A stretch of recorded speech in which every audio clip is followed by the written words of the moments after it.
บายดีปีใหม่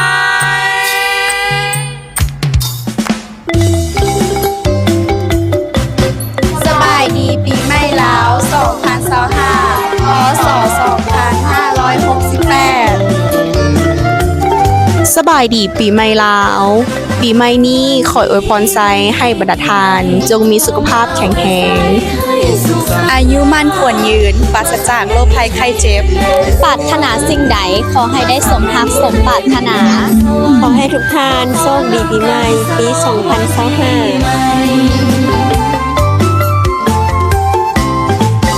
ความทุกข์ที่เคยประสบจงอย่าได้พบท่านอีกต่อไป